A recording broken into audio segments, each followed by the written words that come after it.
Hey, what's going on YouTube? PB the Fox here with the Ravnica Historical Society, back with another video today. We are going to be taking a look at the announcement that came out this morning for Jumpstart Historic Horizons. I know this was actually kind of spoiled on Friday a little bit, and we got kind of a different site. So if you follow the links, you're actually going to end up here at IGN. I know last time there was a link to something on the mothership that actually had a list for one pack of cards. So I was guessing that we were going to get maybe not every packet of cards, but I thought we were going to get a bunch of them.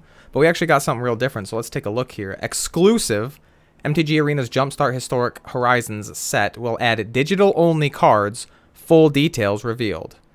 Jumpstart Historic Horizons will have 782 cards, some of which couldn't exist in paper. I skimmed this earlier, so IGN is excited to officially reveal Jumpstart Historic Horizons, a Magic the Gathering set coming exclusively to MTG Arena on August 12th, which is not that far away. Historic Horizons will contain 782 cards legal in the historic format, including 31 entirely new cards to Arena, many of which will have mechanics that only work digitally, so this is going to get interesting. You can flip through the gallery below to see 9 cards arriving in Jumpstart Historic Horizons, including 2 reprints, one from Modern Horizons, and read on to learn how their new mechanics work and why Wizards of the Coast decided to take Arena in this direction. So we've got Manor Guardian here. When Manor Guardian dies, each player seeks a non-land card with mana value 2 or less.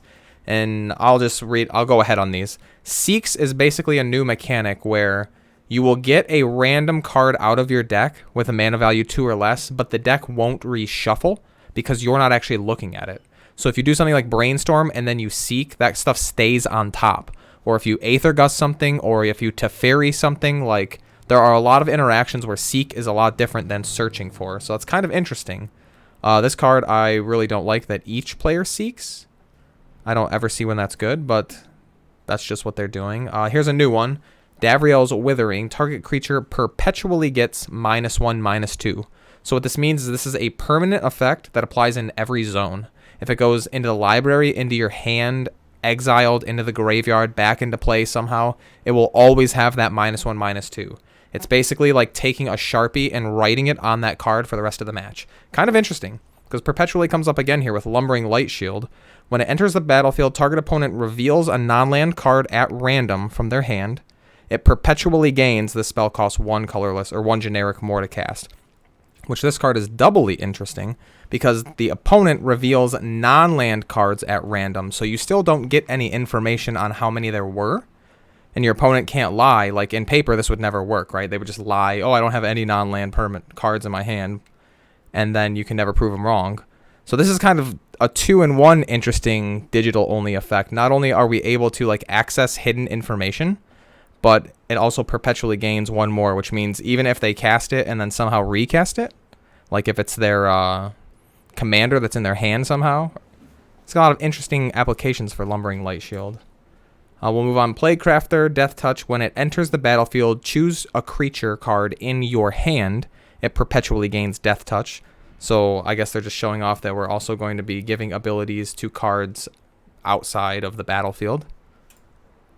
Davriel Soul Broker. This one's interesting. A 4-mana Planeswalker, +1 until your next turn. Whenever opponent attacks you and or Planeswalkers you control, they discard a card. If they can't, they sacrifice an attacking creature. Pretty standard. The -2 says accept one of Davriel's offers, then accept one of Davriel's conditions, which is weird, digital only thing. And then a -3, target creature perpetually gets -3/-3. That's pretty sweet. Just giving something -3. We'll come back around to this because they actually do spoil the conditions and offers. This is a cool card too. Double black for a 2/2. It's a human. You pay 2 more generic, 2 life, and then you choose 1, and you can only activate this ability 1 time. So it either becomes a human cleric, that's a 3/4 lifelink, or it becomes a Phyrexian 5/5 trample, and whenever this creature is dealt damage, sack that many permanents. So it becomes either a negator, or I don't know what this is reference to off the top of my head, a 3/4 lifelink cleric. There's probably some legend from like Urza's Saga that matches that description. Or Mercadian Masks or Invasion, like somewhere along that timeline. There's probably a card that matches up with that. But this is an interesting thing that it like changes into one side and then you can't go back. Unless obviously like it dies or something. That's a pretty cool mechanic. We're getting Ranger Captain of Eos. This is pretty big for white decks. 3/3 for 3. When it enters, you may search your library for a creature card with converted mana cost 1 or less, reveal it, and put it into your hand, then shuffle. And you can sack it. Your opponents can't cast non-creature spells this turn. So you can protect yourself from Wrath of God effects. You can protect yourself from a potentially devastating Settle the Wreckage. You can get around all kinds of counter spells. This card is so very good. Nice to see white getting something so powerful. Speaking of white getting powerful cards, Return to the Ranks. X and 2 white with Convoke. Very good. Return X target creature cards with mana value 2 or less from your graveyard to the battlefield. It's a little bit like, what was that Abzan deck? I can't think of it. Rally the Ancestors. A little bit like that. Return to the Ranks, pretty interesting. And then I got super freaked out on this page. Don't get freaked out. I know you see Tropical Island and Ponder, but available only with the Conjure mechanic. And what that means is there's going to be cards, like there's probably going to be a 2-mana ramp spell that says Conjure a land and put it into play. And it's going to give you random lands out of a big pool. And apparently Tropical Island is in the pool. So if you conjure lands, you can get Tropical Island. If you conjure creatures, you can get Stormfront Pegasus. And if you conjure sorceries or whatever this conjures, you can get Ponder. We haven't seen any cards with Conjure, so we don't know if it's going to be Conjure a land or just Conjure a card or Conjure colors or Conjure like super types like sorcery or Conjure a Pegasus. We don't know anything about that. But what we do know is that somehow you're going to be able to get a copy of Ponder in your hand, Tropical Island, or maybe not in your hand, maybe cast, but they're actually cards. They're not tokens, so they can go into your hand, they can go into the graveyard, they can go on the bottom of your library. They just exist for the rest of the game. So that's pretty cool. So moving on here. Similar to the original Jumpstart, Historic Horizons cards can be added to your collection either by using wild cards or participating in a timed event which ends on September 9th, in which you pick 2 themed packs from a possible 46, combine them into a single deck, and then compete against other players. While a majority of the cards in Historic Horizons will be reprints, most of which are new to Arena, including many of the cards from both the first and second Modern Horizon sets, the 31 brand new cards will be exclusive to Arena's digital platform.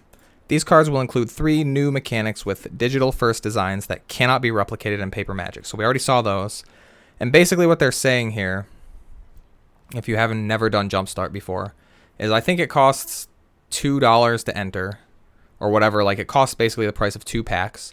You choose, so it'll show you 2 different packs. It'll say, like, Tree Folk and Squirrels, and you pick one of those. Or, like, Rogues and Inventions, and you pick one of those. And then it'll give you another choice of 2 more. So you might see, like, Rogues and Inventions, and you pick Black Rogues. And then you'll see, like, Tree Folk and Angels. So you might pick Angels and go, like, Black-White. So then you get that deck. You can't modify it or anything. It's just that deck. You can play, basically, play till you win. 2 wins. Each win gets you 1 random rare card. I think it's just out of this set, though. I don't think it's out of the entirety of Arena. So I'm pretty sure you get 2 random rares from Jumpstart. And then after that, you concede the event, basically, and then restart the process. So you can just buy 2 packs and crack them over and over again. But it's really worth your time to play the matches and get the 2 free rares. You collect the set twice at half the cost, but it does take twice as long. It's way longer, I guess. But if you're not going to play Magic, then why the hell are you buying the cards? So that's basically how the Jumpstart mechanic works if you've never done that before. Let's see. The first of these mechanics is called Seek, which is a digital twist on a tutor effect. Certain cards, like Manor Guardian above, will allow you to seek a card with specific criteria, randomly pulling one from your library that meets that criteria without shuffling after. Something that couldn't happen at a tabletop without a player manually looking through their deck. So that's what I was talking about. When you seek a card, it doesn't change the order of your library. Kind of interesting. The next set is called the next mechanic is called Perpetually, which modifies a specific card permanently even as it enters other zones of play. That could be a card like Davriel's Withering, which perpetually gives a creature -1/-2. If that card reduces a creature to 0 toughness or less and sends it to the graveyard, for example, the debuff will remain in effect even if a player is able to bring it back to the battlefield, causing it to immediately die again. Right, so if you kill something with like Davriel's, it's not his ultimate, I think it's his -3. Target creature perpetually gets -3/-3. If you kill it and they bring it back, it still gets the -3/-3. So it's like, can never come back alive, basically. Alternatively, Lumbering Light Shield can perpetually increase the casting cost in your opponent's hand of a card in your opponent's hand, by 1 colorless mana. The affected card then maintains that increase whether it's cast from hand or from somewhere else. Is it color? Oh, it's a colorless. No, it's a generic, not a colorless. They messed that up. Like from the graveyard with flashback or from exile with foretell. While this is an effect that can more reasonably be tracked with paper cards, it becomes substantially simpler in a digital space, for sure. For sure. The third digital only mechanic is called Conjure, which creates a card for you to use out of nowhere. Not a token or a copy, but an actual card that can sit in your hand until you are ready to use it. This can include cards that aren't otherwise in a set or format, with a few examples of this in the gallery above being Ponder, Stormfront Pegasus, and Tropical Island, none of which are collectible in Historic Horizons on their own. That's the part I forgot to say earlier. You can't craft Tropical Islands, so they're not coming to Historic in any meaningful way. Same thing with Ponder. You can't just craft some Ponders and put them in your Phoenix deck. You can only get these cards by using Conjure, which there's only 31 cards coming to this, so even if we assume that every one of the 31 is going to be a new mechanic card, which I don't think they're going to be. I think they're going to be just a couple of new cards. But even so, let's assume that every single one of the 31 cards is a new mechanic on it. That's only 10 per. So there are only going to be 10 cards with Conjure, maybe 11 cards with Conjure in the entirety of Magic. So I wouldn't count on getting conjured cards. It's probably just going to be more for, I don't know. We'll see, I guess, if the historic or if the Hearthstone effect impacts Historic. Historic Horizons uses its digital-only nature beyond these 3 recurring mechanics as well, with WotC saying it makes possible to print cards with the rules that wouldn't otherwise fit in a paper frame. That includes the Planeswalker Davriel Soulbroker, who otherwise has a cryptic -2 ability. Accept one of Davriel's offers, then accept one of Davriel's conditions. In practice, this has you pick one of 3 randomly selected positive effects from a whopping possible list of 8 before doing the same for a negative effect. So all of the offers and conditions for Davriel, you get 3 of these at random and you choose 1. Draw 3 cards, conjure a Manor Guardian card into your hand, return 2 random creature cards from your graveyard to your hand. They perpetually get +1/+1. Return a random creature card with the highest mana value from among cards in your graveyard to the battlefield. You get an emblem with creatures you control get +2/+0. You get an emblem with spells you cast cost a 1 black less. You get an emblem with Davriel Planeswalkers you control have +2 draw a card, so it just gives Davriel a new ability. And you get an emblem with whenever you draw a card, you gain 2 life. Then you'll have to choose a condition. You lose 6 life. Exile 2 from your hand. If fewer than 2 cards were exiled this way, each opponent draws a card equal to the difference. So if you have no cards in hand and you do this, your opponents draw 2. Pretty dangerous. Sacrifice 2 permanents. Each creature you don't control perpetually gets +1/+1. You get an emblem with creatures you control get -1/-0. You get an emblem with spells you cast cost a black more to cast. You get an emblem with whenever you draw a card, exile the top 2 cards of your library. Or you get an emblem with at the beginning of your upkeep, you lose 1 life for each creature you control. So some of them aren't that bad. And obviously, like, the thing is, if you just get 3 that are bad against you, you're getting hammered. But the idea is to mitigate these negatives as much as possible. So if you're playing a control deck and you're in a control mirror, right, this one can actually be bad in the aggro matchup.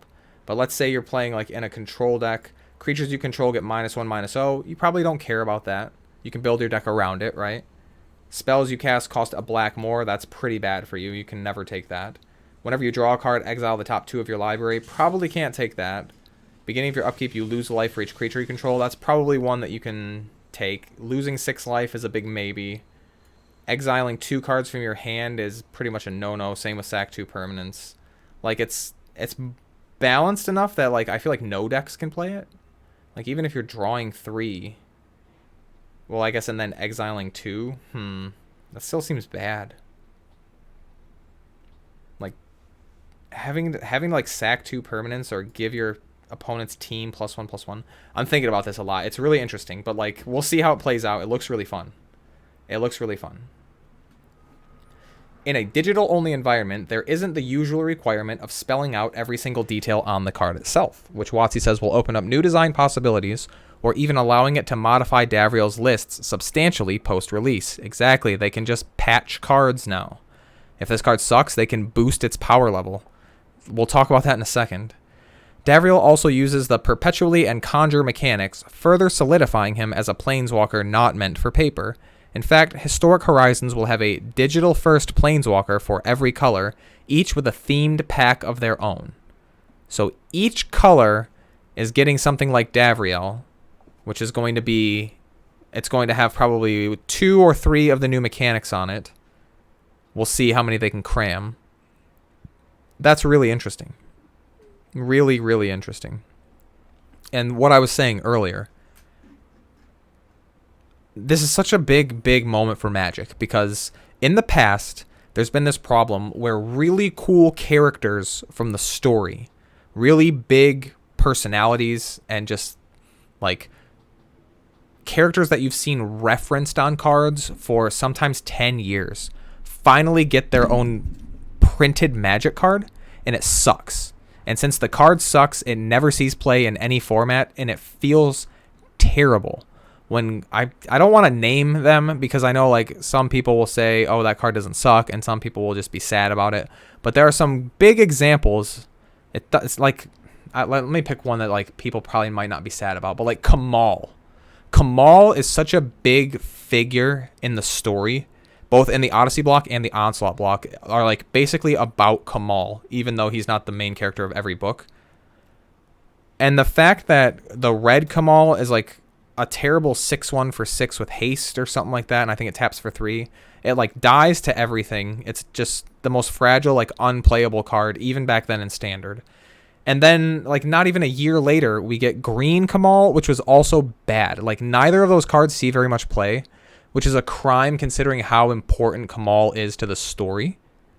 And so that's happened for the last 25 years of Magic, is that legendary creatures and now Planeswalkers have been getting bad representations of themselves in the space of the game on a Magic card. And now with this new digital format, if Davriel is terrible, they can change these negatives to make them not so backbreaking. Maybe this comes down to lose 4 life, and this is probably meant to go with the draw 3. I don't know, this one probably stays, but like maybe sack 1 permanent is the other one. Creatures you control, maybe that's just +1/+0, or maybe this is exile the top 1 card of your library. This one seems pretty good. But maybe they tweak these down a little bit to get Davriel into more decks. Or maybe Davriel is stupid powerful and this has to come down to a draw 2. That's probably fine. But like, they can tinker with these cards and patch them. Every color is going to get one of these. And in the past, what that meant is if every color is getting a new Planeswalker, hopefully one of them is playable, maybe even 2, and we'll all be happy and have cool new cards. Now they can just make all of them playable. It's so good. People are going to be so upset about this digital only thing.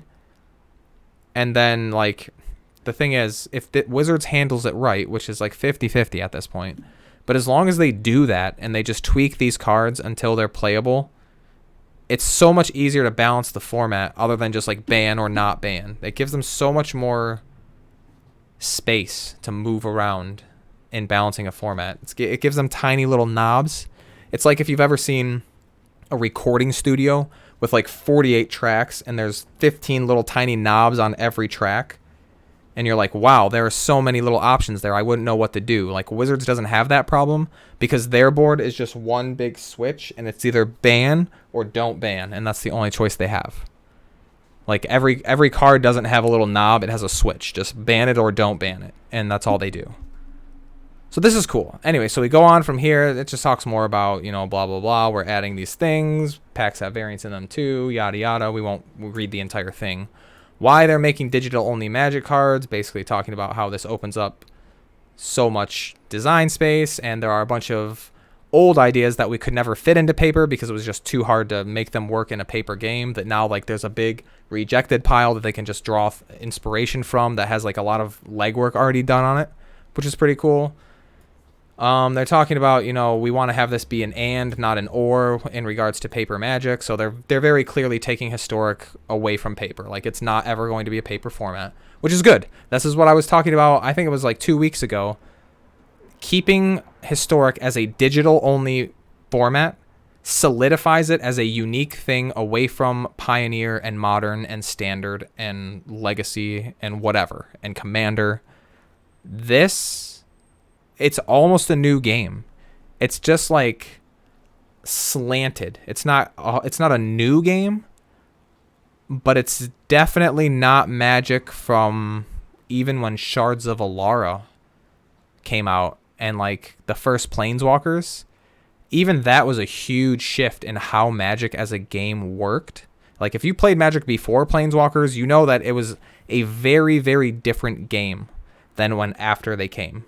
It took us a long time to like figure out exactly where Planeswalkers fit into the game. But now like the idea of not playing with Planeswalkers is hilarious. Like you have to have real good reasons not to do it. And people understand. Well, first of all, the game understands how to balance them more because their impact on how the actual cards play out is way more understood than it was 12 years ago, 10 years, 13. Wow, a really long time ago. So the idea that we now have a digital game that, like I said, has its own little knobs and tweaks and is really entirely separate from the paper game, it means that Historic has a lot of potential that's not tied down to Magic, and Magic is not tied down by Historic. They're kind of able, they're not separate, but they're able to move on their own instead of being right locked up against each other and having to always do the same thing. Historic is now like out on a leash and still has to follow Magic as a game, but it gets a little more room to move around. So I think that's really cool. I think that provides a lot of potential for the format that otherwise was going to get boring and just be a different version of Pioneer or a different version of Modern or a different version of Legacy. Now there's really a reason for this format to exist and a reason for people to get invested in it because it's not going to change. Like they can never go back on this. I guess they could. It's an awesome idea. Let's vote there. Yep, people are mad. I could have told you that. Could have told you that. How do you feel about digital only? Because people are like, I don't want this to become Hearthstone. Look at that. Most people hate it. 13%. Right? Barely a quarter of players are interested. Most people hate it. And they're not going to hate it once they play with it for 6 months. Once they see cards that they thought were garbage get, you know, nerfed or buffed or whatever we're going to refer to it as. I don't want to say errataed. But when they start seeing cards get nerfed and buffed and see their favorite decks getting more cards out of basically nowhere, people will be happy. Could spook some of the purists out there, right? It's Arena hasn't been Magic really ever. It's been somewhat of a different game, and it's fine with me. Standard will remain intact as people are used to it without Historic's digital only cards. So that's another big thing they wanted to make sure people knew, is that none of these cards will be coming to Standard because of course they wouldn't. They talk about Mystical Archives taught them a lot about how a lot of stuff comes in. Oh, this is important here before we stop this. Parker notes that getting a little more creature heavy with these Historic Horizons reprints and additions is a healthy note to strike for the balance of the format. So they are aware that Mystical Archives pushed really hard in one direction, and I think we have a lot of cool stuff coming in this Jumpstart set that's going to push back the other direction. So if you're an aggro player or you're a mid-range player and you're complaining that those formats aren't, or those archetypes aren't very good right now, give it about a month, and I think you guys will be more than happy. And the control players will be complaining. Still, Parker and Forsyth both reiterate that the first goal of this set is to add a bunch of cool new cards without ballooning the power level out of control too quickly. There are still hundreds of cards in Historic Horizons yet to be revealed, but I jokingly ask if we can assume Modern Horizons 2's now notorious monkey Ragavan, Nimble Pilferer, won't be among them. Forsyth chuckles, that's a pretty safe bet. So the monkey is almost certainly not coming to Historic. That's good. That's good. That would be dumb. So let me know in the comments what you guys think. I'm super excited about this. I think this is perfect. Perfect maneuvering on the part of design to now that, I mean, there's a whole other discussion about whether or not game stores should be reopening and people should be playing in tournaments with no masks on. Like, personally, for me, I'm not interested. But if you want to go cram into a game store with 50 other people and play a Magic tournament, go for it. Like, get your shot and go. If you don't get your shot, you're an asshole. But, like, if people want to risk it, they're going to risk it. There's nothing we can do about it. As far as that goes, whether you agree with it or not, people are playing in tournaments, which means that Pioneer is going to see more play. And the thing was going to be, well, now that Historic is really big, a lot of stores were deciding, like, do we try to do Historic? Do we try to, maneuver that way? Do we stick on Pioneer and hope people start playing again?